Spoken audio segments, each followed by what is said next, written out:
The following content is provided under a Creative Commons license. Your support will help MIT OpenCourseware continue to offer high-quality educational resources for free. To make a donation or view additional materials from hundreds of MIT courses, visit MIT OpenCourseware at ocw.mit.edu.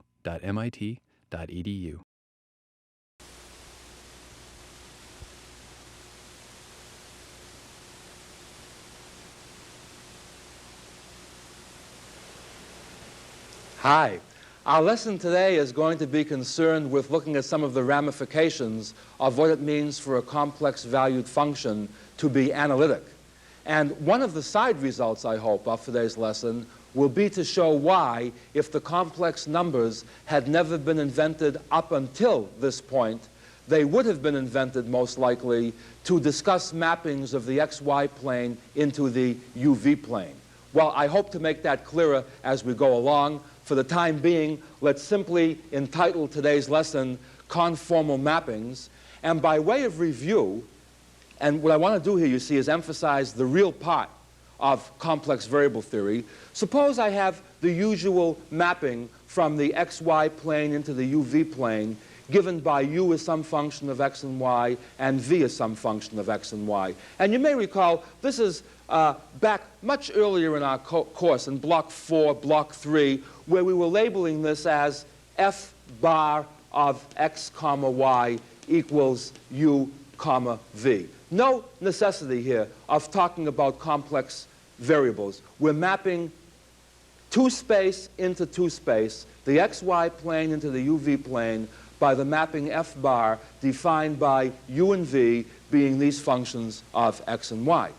And what we saw was that this particular mapping was, at least locally, meaning in the neighborhood of a given point, invertible, provided that the determinant of the Jacobian matrix was not 0. In other words, that u sub x v sub y minus u sub y v sub x was not equal to 0.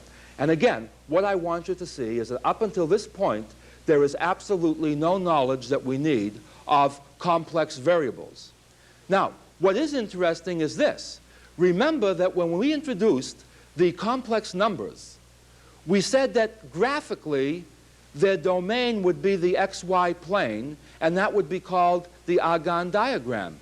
Now, you see, coming back to this little aside that we were making over here, if I now view the xy plane as being the Eigen Diagram, then what we're saying is that x comma y names the complex number z, u comma v names the complex number w, namely u plus iv. And since we're talking now about mapping complex numbers into complex numbers, f bar simply becomes some function f.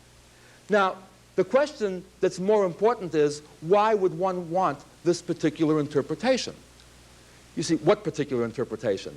The particular interpretation that I have in mind is to simply observe that whenever I have a change of variables, say two variables in two equations and two unknowns, u equals some function of x and y, v equals some function of x and y, what I'm saying is I can always view this pair of equations as the single complex variable equation that f of z equals u plus iv. That mechanically, by letting u be the real part and v be the imaginary part, I can invent the complex valued function u plus iv. By the way, this is in much the same spirit that when one talks about curves in the plane, one does not have to know anything about vectors. I can talk about the curve x equals x of t, y equals y of t, and then say, okay, let's introduce the radius vector r, and then write that r is equal to xi plus yj. And this allows me to take two scalar equations and write them as one vector equation. So I can certainly take two real functions of two real variables and write them in terms of the language of complex functions. The question, of course, is why would I want to do this? We have already seen this in our very first lecture on complex variables. For example, we knew how to handle things like cosine n theta without ever having to have heard of complex variables. Yet we found that by such things as de Moivre's theorem, that there was some very nice enlightenment that the structure of complex numbers brought to real numbers. In other words, then, perhaps by taking this pair of equations and writing them in the language of complex variables, I might, from the vantage point of the complex number system, be able to look down at the real number system and see some things very elegantly from a computational point of view, from a philosophical point of view, that I might not have been able to notice otherwise. Now, because this is becoming sort of a harangue, let's get on with the specific details and see if this doesn't become clear as we go along. What we've already said is we can view this change of variables as being the real and imaginary parts of the complex function f of z. In other words, let's invent the function f of z to be u plus iv. Now, the point is, let's assume for the sake of argument that f of z happens to be an analytic function. What does it mean to say that f of z is analytic? It means that f prime exists. In particular, from our lecture of last time, not only does f prime exist, but if we want to write this quite simply, it turns out to be the partial of u with respect to x plus I times the partial of v with respect to x.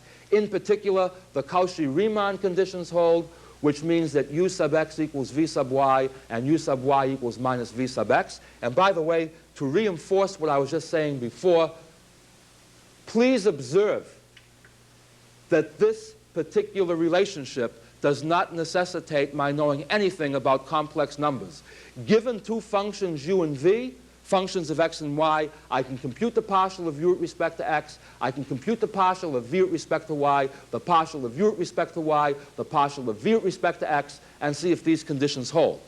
At any rate, if these conditions do hold, and notice how nicely the language of complex variables allows me to say that these conditions hold, namely all I have to say is that f of z is analytic, then coming back to what the Jacobian meant, remember what the Jacobian meant? It was u sub x v sub y minus u sub y v sub x. Coming back to this, I can now compute this very simply by observing that another way of saying v sub y is to replace it by u sub x.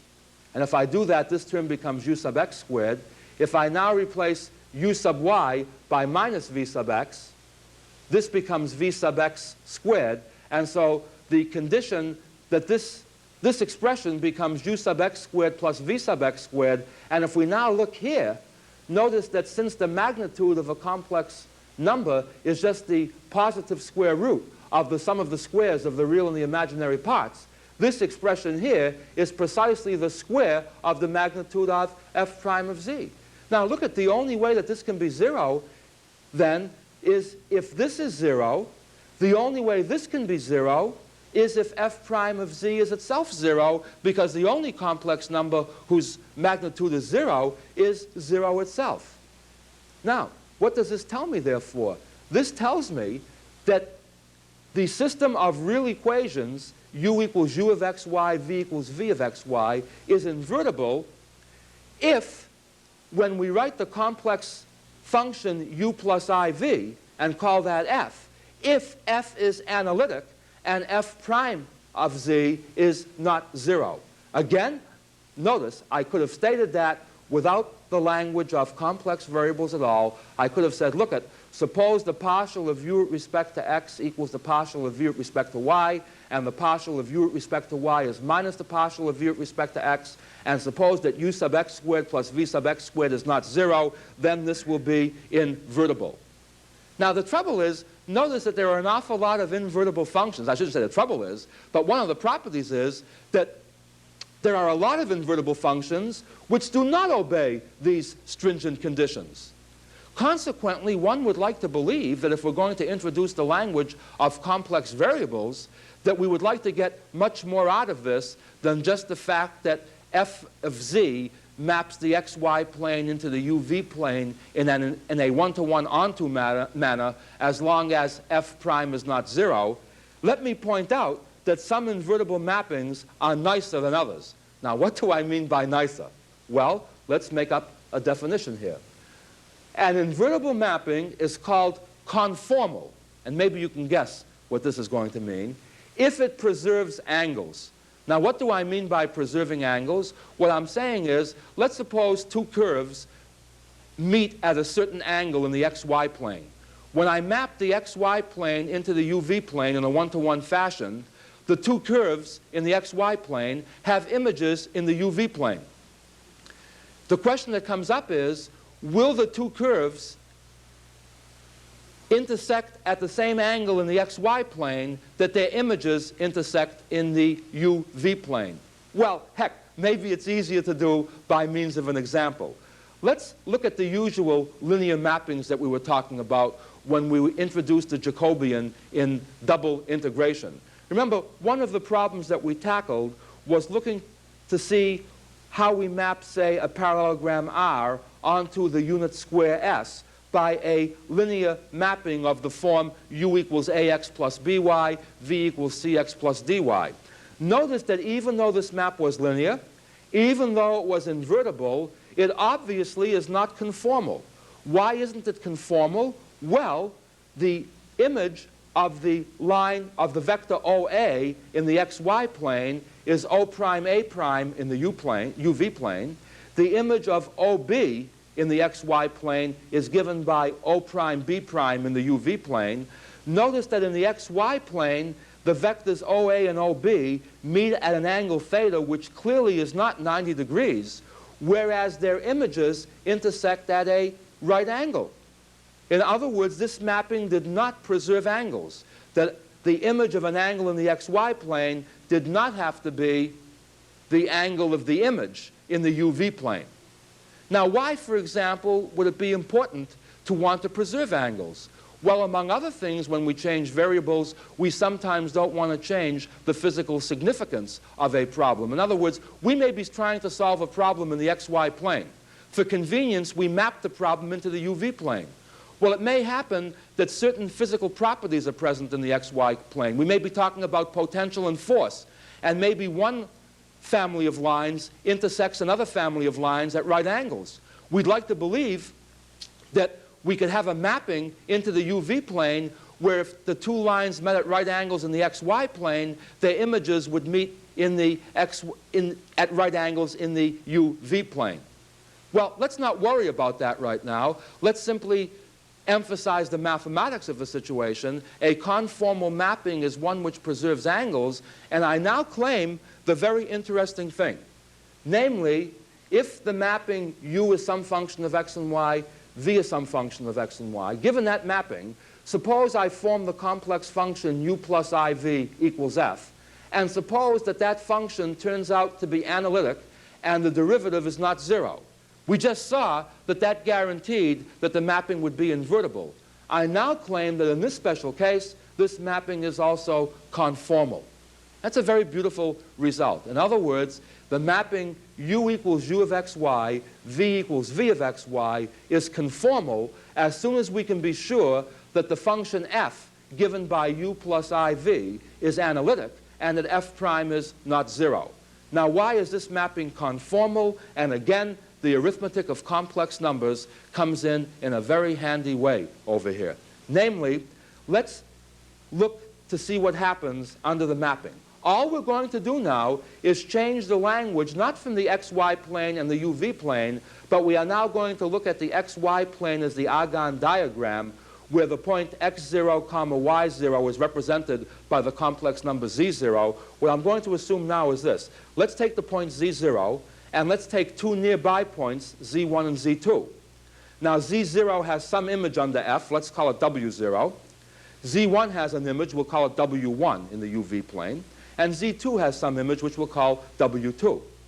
Now, what we would like to do is the following. Let's take the straight lines that join z0 to z1, z0 to z2. Let's take the straight lines that join w0 to w1 and w0 to w2. This is a vector. We'll call that delta w1.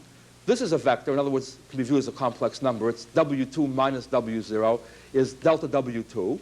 This we'll call delta z1 for reference, and this vector we'll call delta z2 for reference. Now, remember how one divides two complex numbers. We divide the magnitudes and we subtract the arguments. Consequently, if I let theta be the angle in reference here, notice that theta is the angle obtained by dividing delta z2 by delta z1. Namely, if I divide delta Z2 by delta Z1, I subtract the angles. If I take the angle that delta Z2 makes with the positive x-axis, subtract from that the angle that delta Z1 makes with the positive x-axis, what's left is the angle theta.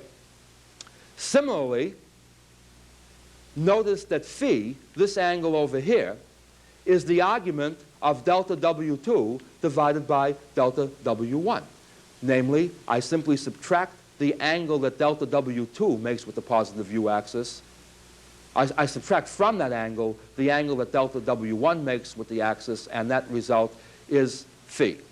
Okay? Because to divide two complex numbers, we divide the magnitudes, subtract the arguments. What I want to show is that if the complex valued function f is analytic and f prime is not 0, I want to show that theta equals phi.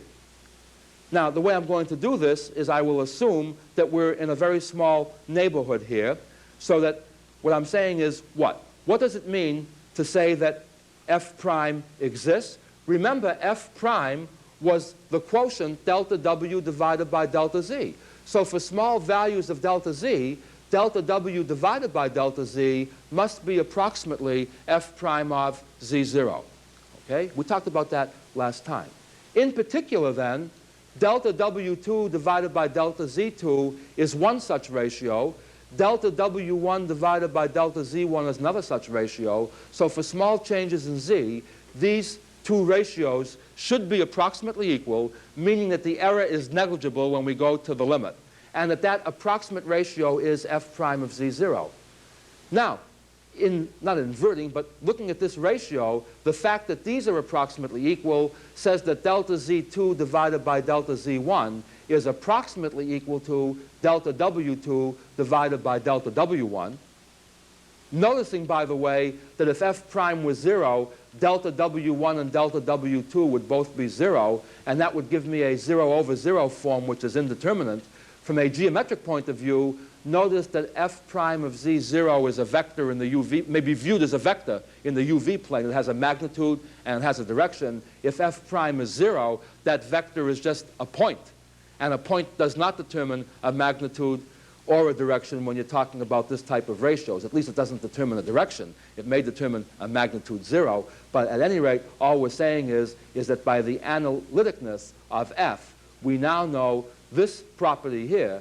But since these two numbers are approximately equal, their arguments must be approximately equal, and that says that theta is approximately equal to phi, where again I want to emphasize when I say approximately equal, I mean they are equal up to errors of second-order infinitesimals, and those are the terms that go to 0 so fast that in the limit they don't appear. This does not mean that these are almost equal. It means in the limit they are equal. The usual way that I'm using approximations whenever I've talked about linearity. Now, one application of conformal mappings comes up when we discuss the problem that we introduced in our discussion of Green's theorem about boundary valued steady-state temperature. Remember, we were talking about a region R enclosed by some curve C, and I had a temperature distribution on C and inside R. I knew that the temperature satisfied Laplace's equation in R. That was called the steady-state condition, namely the second partial of t with respect to x plus the second partial of t with respect to y was 0 in R. I knew what t looked like on the boundary of R, namely on C. And now what we said was, back in our study of Green's theorem, that this determined a unique function t of xy defined in this entire region R. And the problem is, how do you determine what t looks like in the entire region R just from this information alone?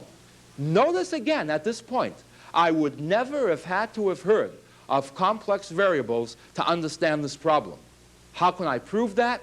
Hopefully, in our discussion of Green's theorem in the exercises, you understood this problem. Otherwise, you couldn't have done the exercise.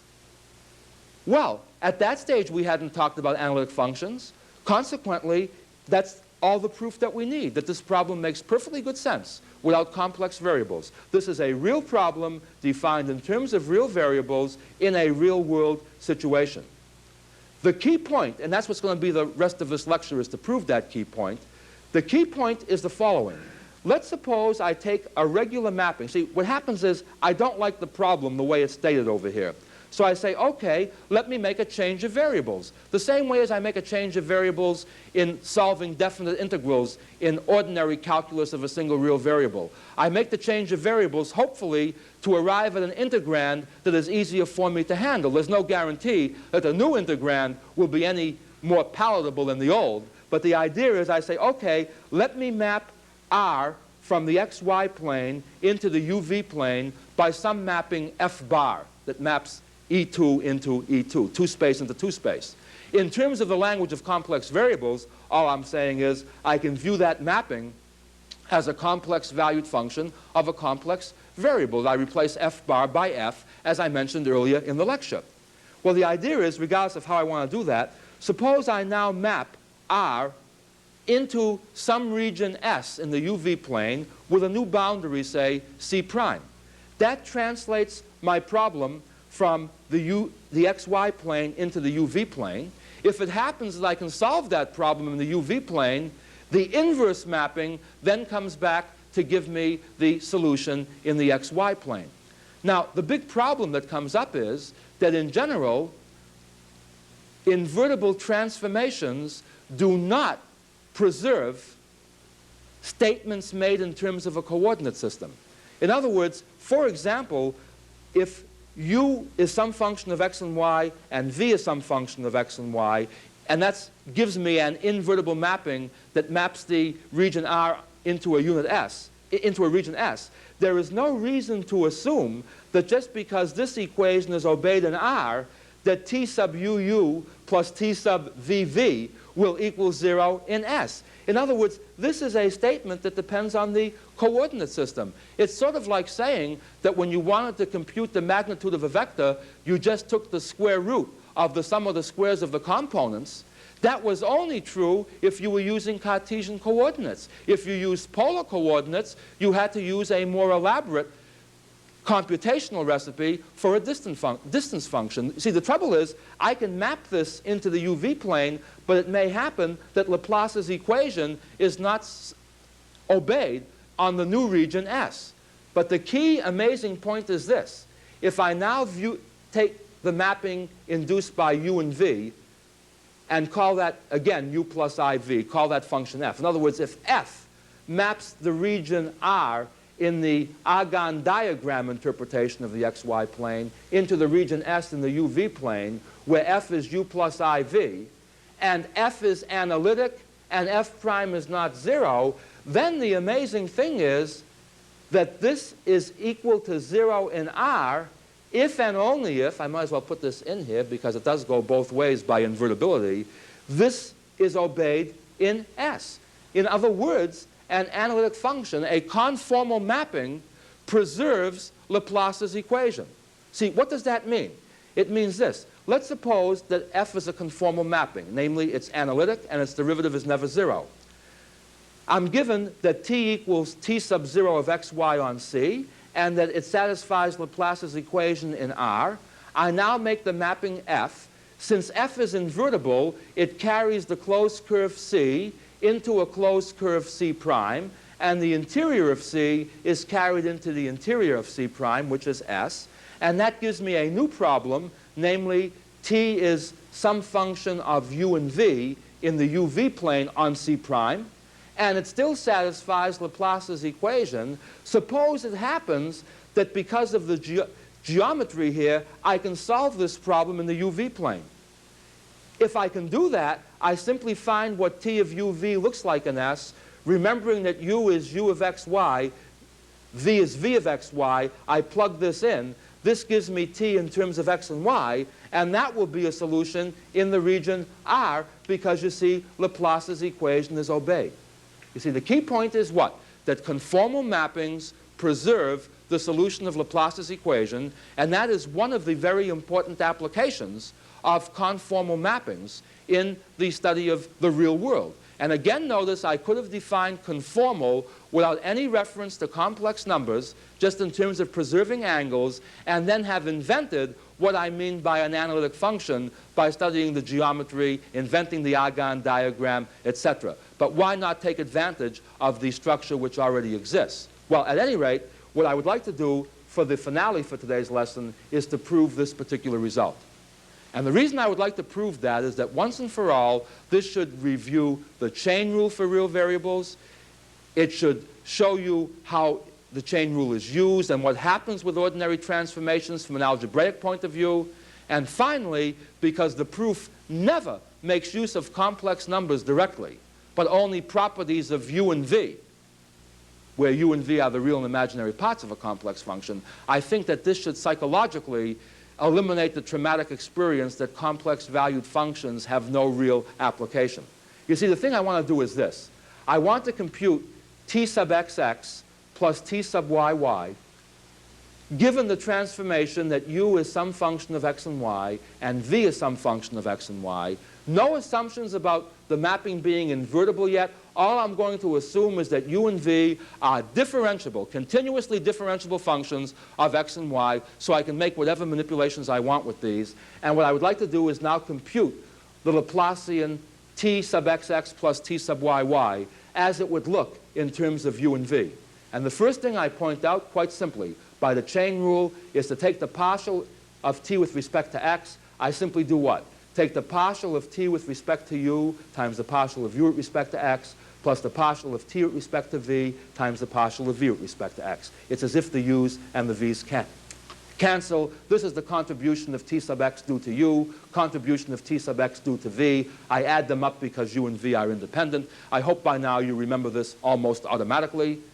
Then I want the partial of this with respect to x. That means I want the partial of this expression with respect to x. The partial of a sum is the sum of the partials. That brings me from here to here. Each of these is a product.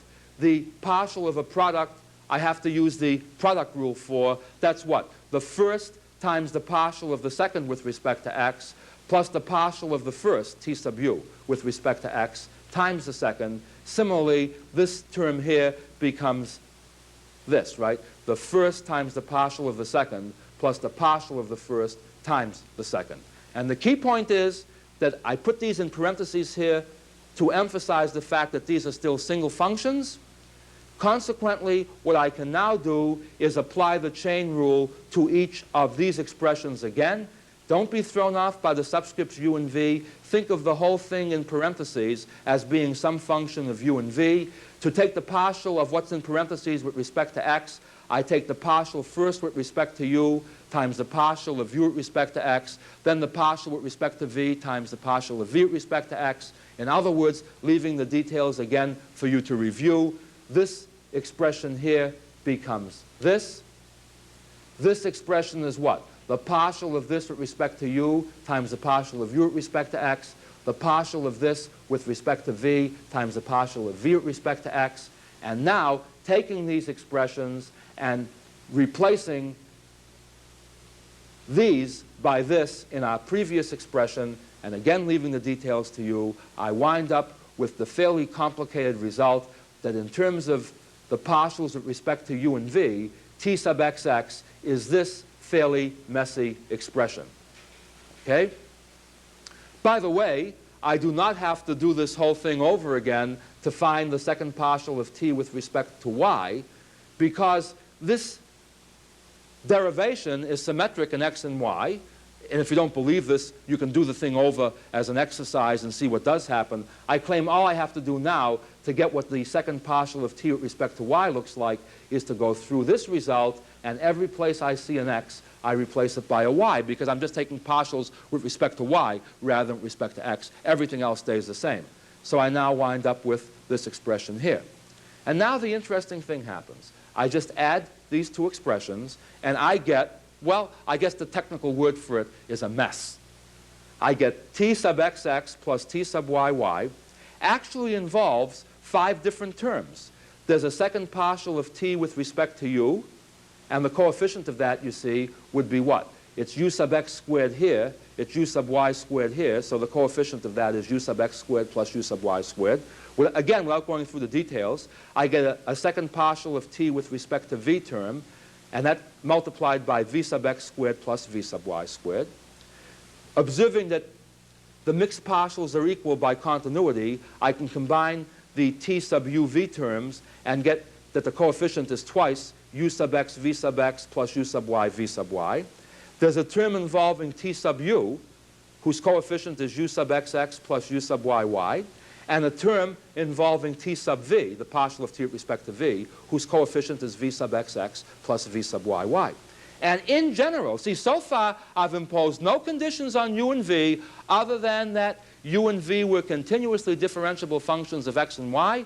And I hope that what this proves to you conclusively is that when you translate Laplace's equation into an arbitrary uv coordinate system, you do not get just a t sub uu and t sub vv term. There are 5 terms, and if you're lucky, some of them happen to drop out. And by the way, one hint here is you may remember from our lecture of last time, it happened that if u and v were the real and the imaginary parts of an analytic function, or without using the language of analytic functions, if u sub x equaled v sub y, and u sub y was minus v sub x, it turned out that u sub xx plus u sub yy was 0, and v sub xx plus v sub yy is 0. So in that special case, notice that we have the good luck that both of these 2 terms would vanish. But in general, it's not true that for arbitrary functions u and v that they satisfy the Cauchy-Riemann conditions. So now we're going to invoke what we know about conformal mappings. Now we say, look, let's form the complex valued function u plus iv, where u and v are as given over here. If it turns out that the function f defined by u plus iv is analytic, then what do we already know from before? We know from before that f prime is u sub x plus iv sub x, that u sub x is v sub y, that u sub y is minus v sub x. We know that the square of the magnitude of f prime is u sub x squared plus v sub x squared. By the way, since v sub x is just the negative of u sub y, v sub x squared is u sub y squared, so this can be written in this equivalent form.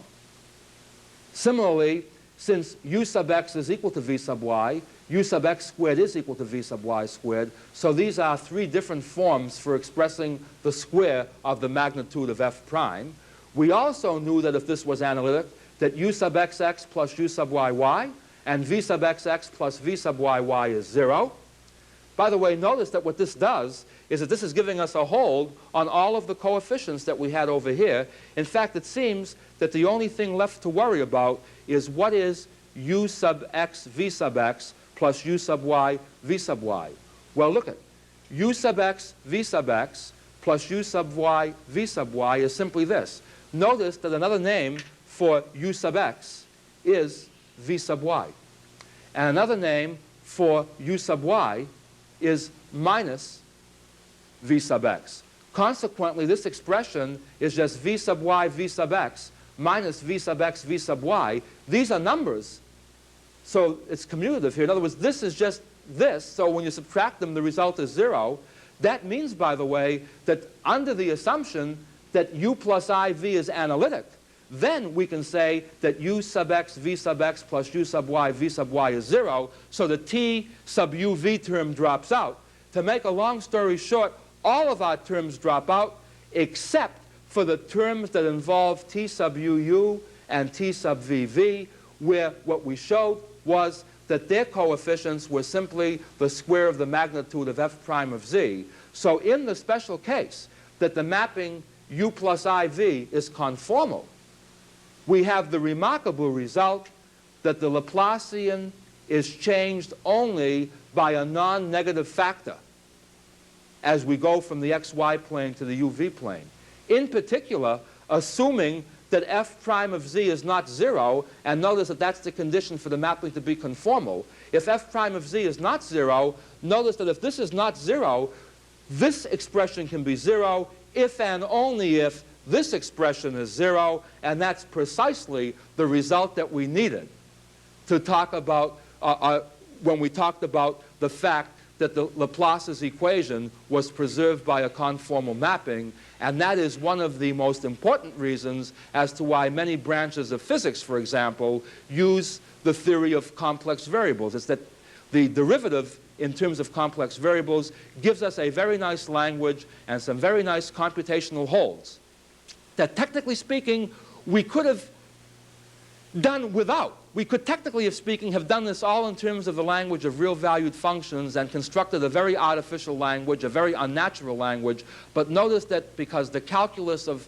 complex variables mimics that of real variables, we wind up with a very natural language from which we can operate, and this gives us a tremendous vantage point over the real world. In other words, the complex numbers are not only real, but they are an advantage point over the so-called real number world. At any rate, hopefully, the exercises in today's assignment will help clarify this further. Next time, we will look at still another aspect of the value of complex variables in the study of real variable theory. But at any rate, until next time, goodbye. Funding for the publication of this video was provided by the Gabriella and Paul Rosenbaum Foundation. Help OCW continue to provide free and open access to MIT courses by making a donation at ocw.mit.edu/donate.